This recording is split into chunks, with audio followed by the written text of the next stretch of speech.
Let's dream big. Let's dream big. I think that how incredible would it be for this program's momentum to go on a run right now? Hello and welcome to the Loyal Cougars podcast. I'm your host, Jake Edmonds, joined by Tosh Mackintosh. Happy St. Patrick's Day, Tosh. Yeah, big holiday around here.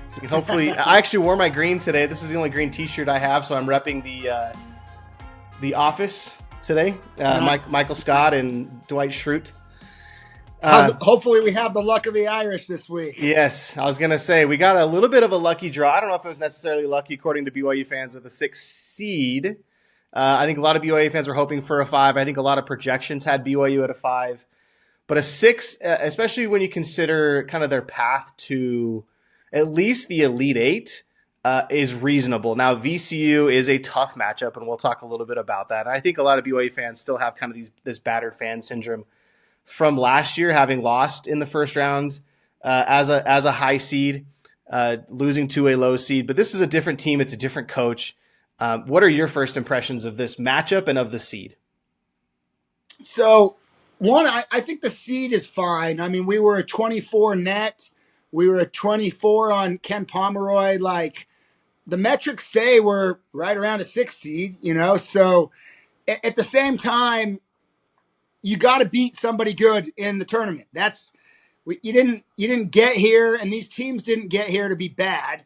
Like, this is go time, and it is scary, though, because how many of us Cougar fans have let our fandom always have BYU advancing against our better judgment, and then every time it kills our bracket? You know, in the last 25 years, we've only had one season where we've advanced past the 64. So it's natural, and I am very much in that boat. A lot of anxiety, and I'll believe it when I see it, but I'm trying to be hopeful, and there's reason to be hopeful, but man, we've been beat up as BYU fans in this tournament. I was gonna say, I feel like there's been at least 2, but the first one that I'm thinking of, the Michael Lloyd game and with Jimmer's junior year, that was previous, right? You're right. You are right. We've never got past the 64 without Jimmer. Yeah. And so there was 2 years. There was 2 years we did it. Yep. I was thinking 1, but you're right. It was 2 years. But even and then there's the time where we won in the play-in game, but that doesn't count. That just to get to the 64. Yes. So we haven't. Yeah. BYU has not advanced past the first round. Right. We're not talking about play-in games. The first round since Jimmer, 2011. They did it the year before against Florida, but obviously then they lost in the second round. And then, as you mentioned, the Iona game with what I remember from that game was Brock Zylstra's coast-to-coast drive. Remember thinking, like, what are you doing? Like, pull it back, pull it out, like, get fouled, like, let's kill some clock. And he just went straight for the bucket and really put it away. But yeah, really, since that 2011 game, like, BYU's tournament success has been low. And it's funny because, like, it's not like BYU has had bad seeds in the tournament. It's not like they've been, quote unquote, an underdog going into the tournament. Like, they've been pretty evenly matched, as an 8 or a 9 seed or, 7 seed. What were they last year? A 6 seed last year. So, like, I don't, it's not like they're losing games that they should be losing. Like, you would think that they would come out with at least a couple wins in the last 20 years, but they've just struggled. And I don't know if it's a Coach Cleveland thing, if it's a Coach Rose thing, if it's a Coach Pope thing, and hopefully Coach Young can turn it around. But I'm hoping, with today being St. Patrick's Day, we get a little bit of luck on our side this week.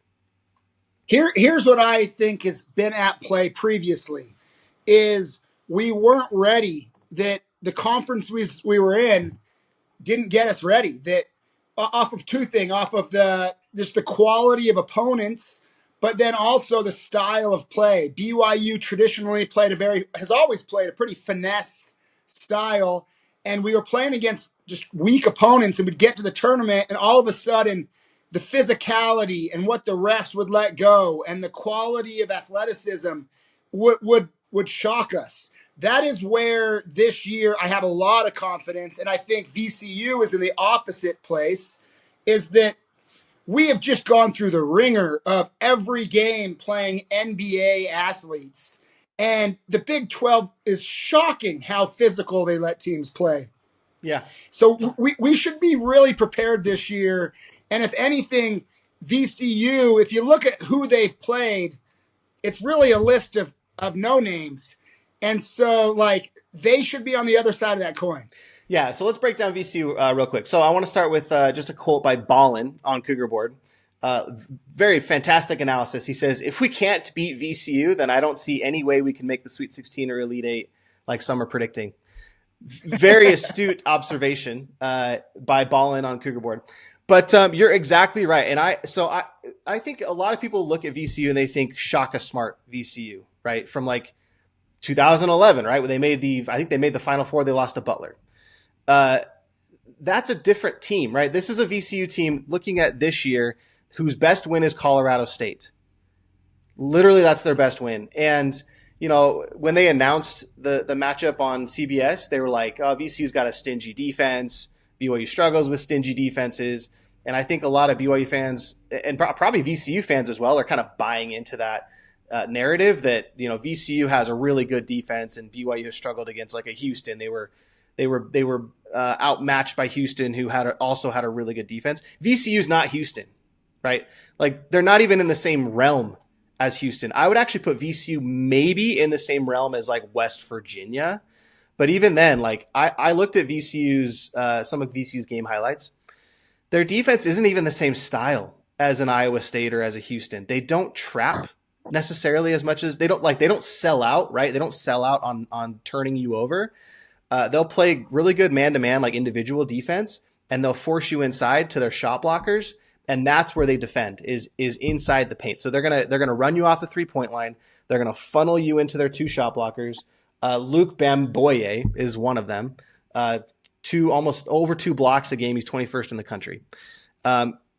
That's their defense, right? So they're gonna funnel you into that guy or into whoever's in the paint, and they're gonna try and defend you at the rim.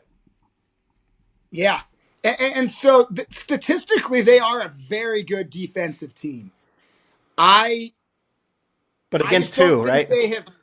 I just don't think they've played against the shooters and the athleticism that BYU is going to bring. What should scare you and me, though, as a BYU fan, is Providence. You know, also this weak but just like aggressive defense. And we can't, I just get, and I don't think this is going to happen. Our coaching staff and our players cannot get overconfident because these guys do play incredibly hard on defense. We've just got to put, I think our best offensive game can still beat them. Yes, I agree. And offensively, they're nothing to write home about. They have a somewhat efficient offense in terms of like effective shooting percentage. However, they don't shoot well from the 3-point line. They shoot a lot from the 3-point line, similar to BYU. They don't shoot nearly as well. And so you almost want them to shoot from beyond the arc. They do have a really good 3-point shooter in Max Shulga.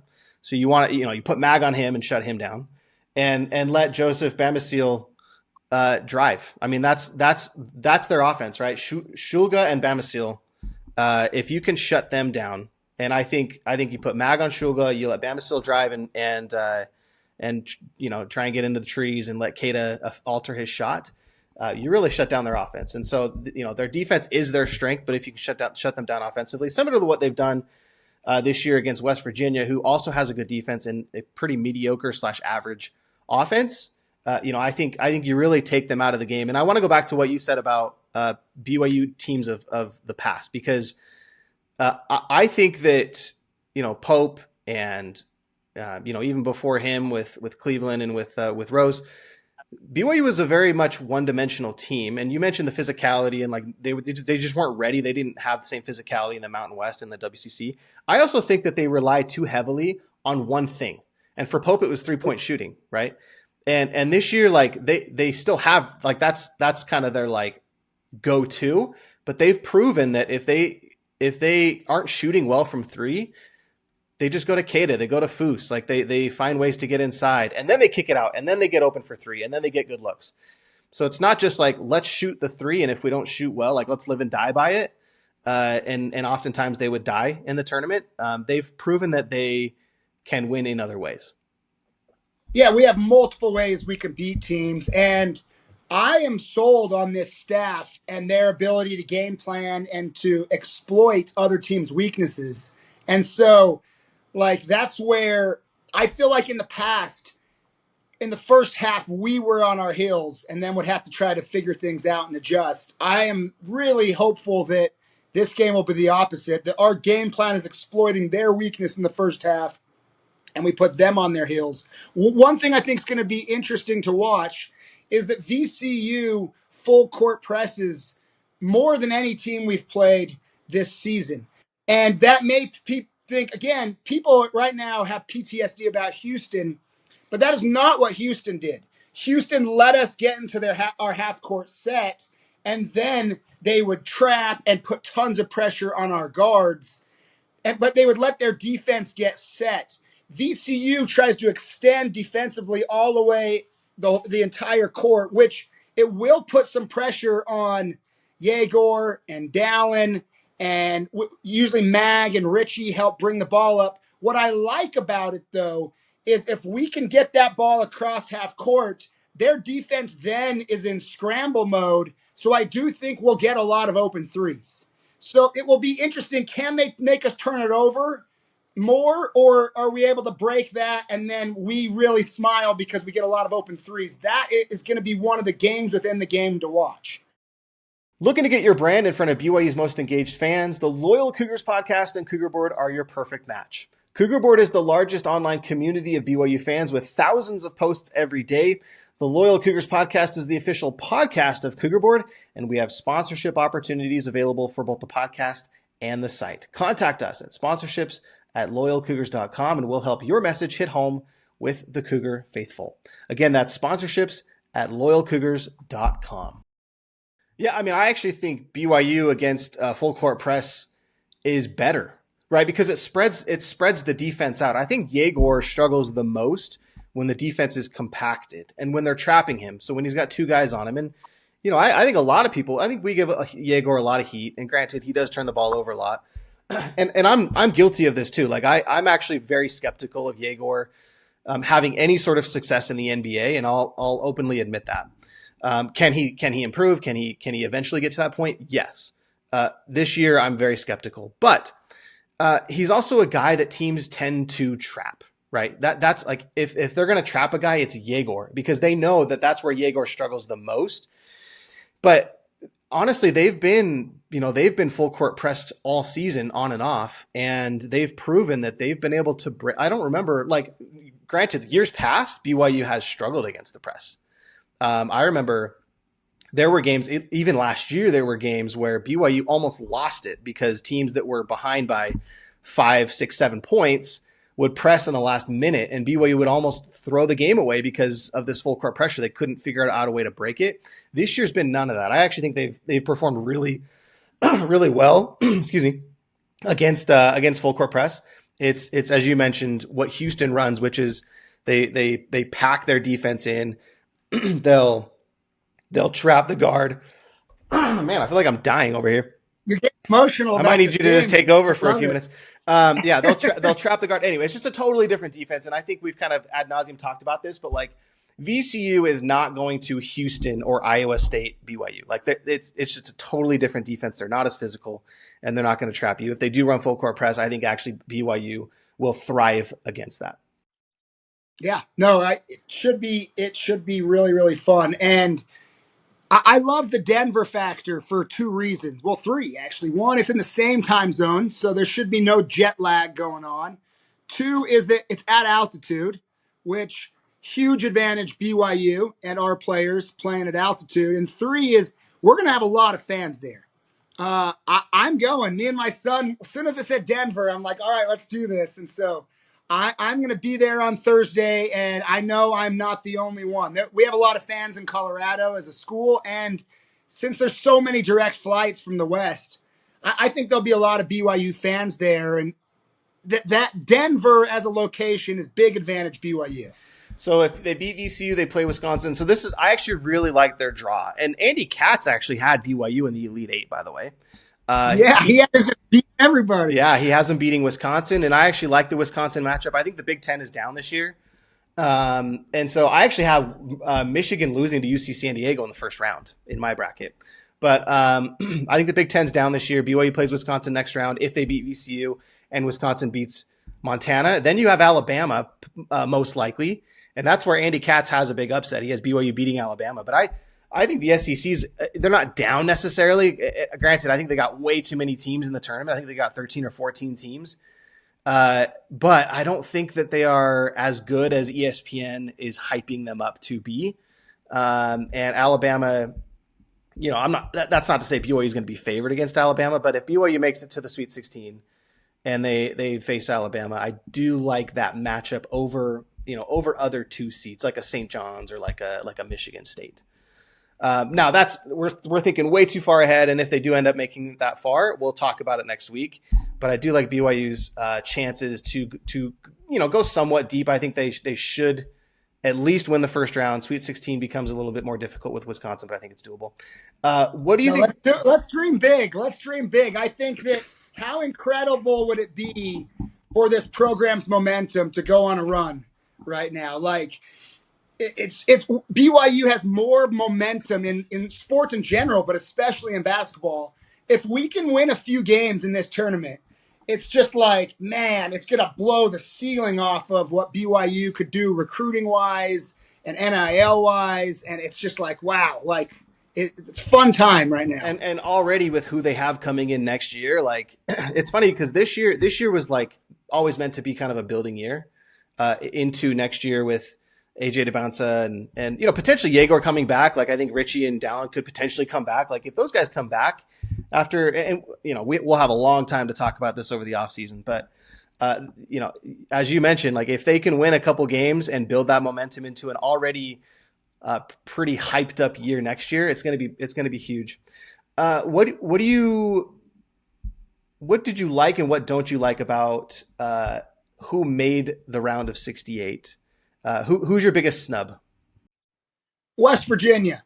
That, like, I mean, again, because as a Big 12 fan, I focus on them a little more. But yeah, their numbers had them in. Like they should have been in with what their resume was. And if you blind resume test them against UNC or against Texas, West Virginia should have been in. That was the biggest snub for me.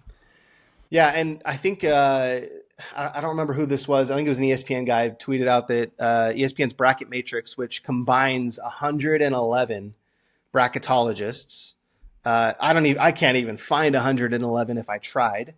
All 111 of them had West Virginia in. I think only 20 of them had North Carolina in. And so you look at like who made it versus who didn't. The fact that North Carolina made it, and I get it, like they made it to the ACC championship game. They lost to a Duke team that didn't have Cooper Flag. Like I think that you can make a case that they are in. It's you'd be kind of on an island, I think. But the fact that West Virginia did not make it in I don't even think they were considered a bubble team, right? They were like in pretty much every bracket they were in. Yeah. So you got to feel for Coach DeVries and his guys. I think the committee said, the fact that they were missing, was it Luke DeVries, his son? Yeah, that was a long time ago. I know. That's the thing. Yes. But that's like saying like, oh, BYU didn't have Jackson Robinson. Like he's been gone. Like he's literally not even on the team anymore. They built their resume without him, right? DeVries hasn't been on the team since December. And they built their resume really without him. And so, I agree. It's not fair. And if you're going to punish a team for not having a player, then punish Duke, right? I don't know if Cooper Flag's going to be healthy for their first round game, but like, I don't know. It's besides all that, the fact that North Carolina even was considered with a 1-12 quad 1 record. I think they had a quad 3 or I think they had a quad 3 loss. By the way, VCU has a quad 3 loss, right? They lost to Seton Hall. Speaking of pretty questionable resumes, but I wanted to go back to the SEC because as I mentioned, they had 13. I think they had 13 teams in the round of 64, and then they have one other. I think they had 14 total made the tournament. Yeah. And so Dane Miller on Twitter /X, he said, under no circumstances should a single conference get 13. I think he meant 14 at-large bids into the NCAA tournament. No league is that deep. The SEC and its primary partner, ESPN, engaged in a coordinated media campaign to hype up the conference, and it worked. And, it's hard to argue really against that, even though that is, kind of a conspiracy theory. There's just no reason for the SEC to have 14 teams. They have 16 teams in their conference. It's a huge, huge number that does feel wrong. What I will say, though, is that they crushed it in non-conference play. Like, there is no doubt about it. When you start looking at what they did as a conference in the preseason, like before conference play, like, it's not all ESPN hype is all I'll say. They set the table, and then ESPN got it across the finish line. But there was no doubt going into conference play that the SEC was the best basketball conference. But it does feel like a joke that out of a 16-team conference, you can have 14 teams in there. Like, that is an absolute joke. And I really am cheering against the SEC. I hope that they just have a horrible opening weekend. That would be the poetic justice. And to me, it's an indictment on they shouldn't expand the field. Our own, Yormac is on board with that. He's mentioned it in several press conferences that they should go to 70-something, I think 76 teams. But no, like, let's have the regular season matter. 68 is plenty. I am not a fan at all of having the majority of the big conference teams get in. Yeah, agree. So it is 13 in the round of 60. In the 64 round of 64 or field of 64, and then Texas is one of your bubble teams playing games. So it's 14 total. What stood out to me as far as SEC teams getting in and getting seeded was Kentucky at 3. What is Kentucky paying to get a 3 seed in the NCAA tournament? Like, there's just no scenario where that makes sense. Iowa State as a 3 seed was a high seed. Like, part of this though is, again, BYU fans, our paradigm. Almost every other school sometimes gets a higher seed than expected, sometimes gets a lower seed than expected. I don't feel like we got ripped off on our seed this year, but in my entire lifetime, and I know I look like I'm 18, but I'm actually 40, is that in my entire lifetime, I have never had a BYU team that got a better seed, even by 1, than what was expected. It never happens to BYU, but it does seem like every other program has their years that they got a better seed than anyone expected. So, but again, we can whine about that all day. I think how it changes is BYU's got to start doing something in the tournament. Yeah. Kentucky has done it before. North Carolina has done it before. Iowa State has done it before. BYU, if they want to start getting some benefit of the doubt, has to start actually winning some games in the tournament. Yeah. This episode is brought to you by Aptiv. Aptiv believes that every home should be enjoyed. They tailor their pest control treatment plans to target pests when and where they're most active. Plus, if you see pest activity between treatments, Aptiv will return to take care of the problem at no additional cost. It's their way of making sure every customer is satisfied and every pest is controlled. If pests stay away, Aptiv is why. Visit goaptiv.com/loyalcougars or call 844-966-4787 and mention this promotion to get your initial treatment for just $29. That's goaptiv.com/loyalcougars or call 844-966-4787. Terms and conditions apply. Get home field advantage with Aptiv. Why should you have to choose between style and repping your team? Wood & Grail is bridging the gap between modern fashion and college fandom. Their hats and apparel are made with premium materials like suede and corduroy, featuring bold, unique designs that let you show off your team pride without sacrificing your look. Whether you're at the game or out on the town, Wood & Grail lets you do both.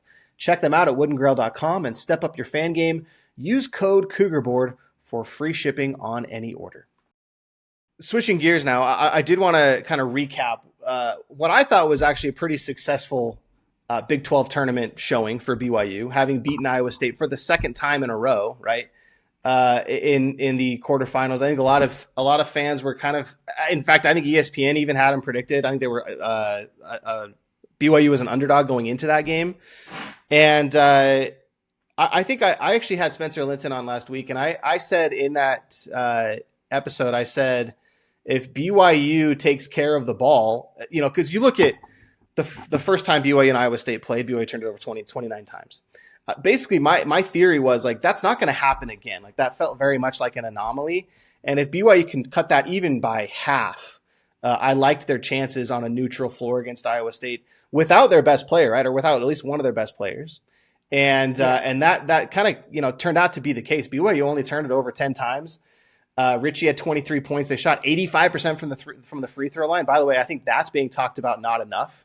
Is their improvement at the free throw line? I thought most of us thought BYU would lose games because of free throws, and they did early on, right? They lost the Utah game because of free throws. I think 85% from the free throw line in a Big 12 tournament game against one of the best teams in the conference, monumental. And then the tournament record 18 3-pointers. Now they did allow 31 points from Curtis Jones. Curtis Jones, obviously their best scorer and I think the best scorer in the conference. And they allowed 92 points to an Iowa State team that's not necessarily good offensively, but they're known for their defense. What were your kind of takeaways from that Iowa State game, and also from the Houston game that really started out much of the same as the first time they played? Yeah, so I'll start Iowa State.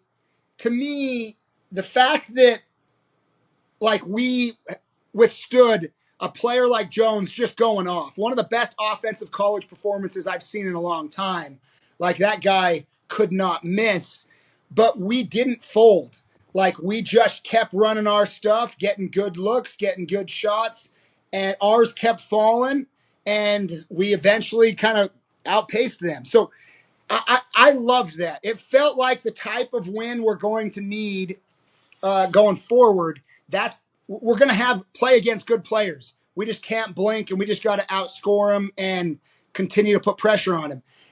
I take a lot from that Iowa State game in our ability to win neutral sites. Houston was definitely a bit of a body blow. At the same time, like they're a number one seed. They're probably the second best team in the country, maybe the best.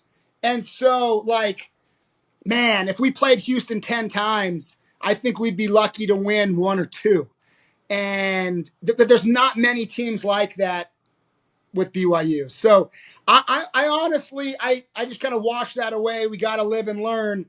But our fans are not going to look back on this season and remember the Houston game. It's really what we do over the next week that people are going to judge this season by. Yeah, and I said after BYU lost to Houston the first time back in January, that Houston was a 1 seed, and I think at the time they were ranked top 10, top 15.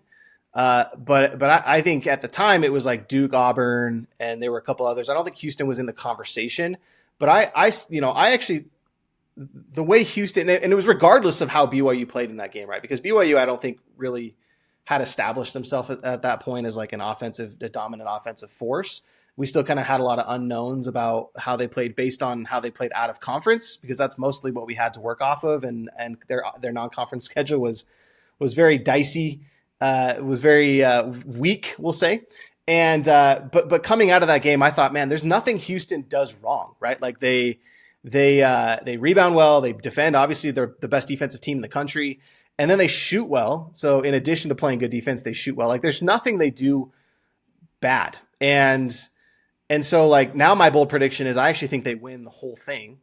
And so you lose to a Houston team that's probably the best team in the country. There's no reason to hang your head. I do think probably the biggest bright spot out of that Houston game was Keba Keita with 14 points, 12 rebounds. And I think all 14 came in the second half. So yeah. I think BYU kind of found a way again, like I said before, they're kind of known as this like heavy 3-point shooting team, and they shoot well from three. But if they get shut down from three, like who's their next guy? Who do they go to? And I think Keba showed that like he can be that guy. And it's not just like on the lob, right? Like he's not a post-up guy. And so like the only way he gets his points is from a lob or from an offensive rebound. But like that's what he does really well, is he offensive rebounds and he rolls to the basket really well. And his guards are starting to find him.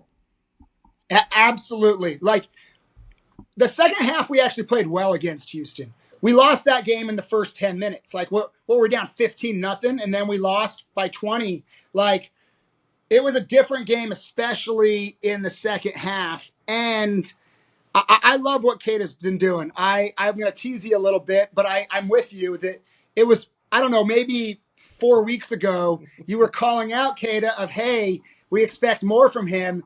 And he's been on a tear since then. And you were right previous to that. He had shown flashes, but that was it. But he has, maybe more than anybody on the team, well, Dallin Hall too.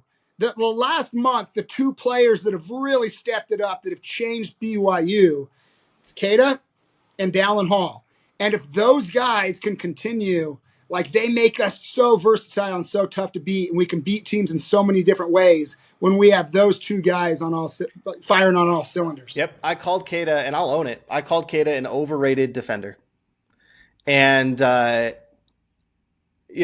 like you said, I think at the time, like I was kind of just working off of the sample size that we had. And here's why I think Kata really struggled defensively. I think Coach Young, whether it was Coach Young or a different member of the staff, I think they said, look, you got to stay out of foul trouble. Like, we need you in the game, stay out of foul trouble. And Kata tends to get a lot of unfortunate calls against him. And even still, he does. But I think he's learning how to defend without fouling. And also, like, he's also learning, he doesn't have to block every shot into the fifth row of the bleachers, right? Like he can go straight up. Like he now knows how to defend the interior without swatting at the ball every time someone goes into the paint. He also is not leaving his feet as much. I think he would get pump faked out of his shoes against teams. And once you leave your feet, like, you're totally vulnerable to get a foul called against you. And so I think that's where, and I think it came after the Utah game where Asar was really lighting up everybody, including Kata. And so I think since that point, he's learned how to defend without fouling, and he's not as timid as he was before. And it's resulting now in him really dominating defensively and also dominating on the boards, which I think is where they really needed him the most. So now my question is BYU, and we've kind of touched on this early on, is BYU battle-tested enough to make a deep run in the tournament? Because BYU, I think a lot of analysts, they're on one side of the fence, right? They're on either the BYU is going to get upset in the first round fence, right? I think BYU is like a 53 or 54% chance of winning, which is not great for a 6 seed. So you're either on that side of the fence or you're on, like, they're going to make it to the Elite Eight and push Duke, right? What side of the fence are you on? And is BYU battle tested enough? Have they been tested enough in conference to make a run? Yeah, 100% we're battle tested enough. I don't think we play a team in the first several rounds that is going to be able to shock us or show us something better than what we've seen in the Big 12. And I also think that we, as we touched on earlier, have so many different ways to beat teams. We play 10 guys that can all torch teams if they're on. It also is, we're not so reliant on one player. Like, we had Richie Saunders in foul trouble over the last bit, and we still beat teams. Like, we're not one injury away from being in trouble. Like, I love this BYU team and the versatility and the number of ways we can beat you, that I think with this staff and with the options we have, we will be able to scheme teams where they are in trouble.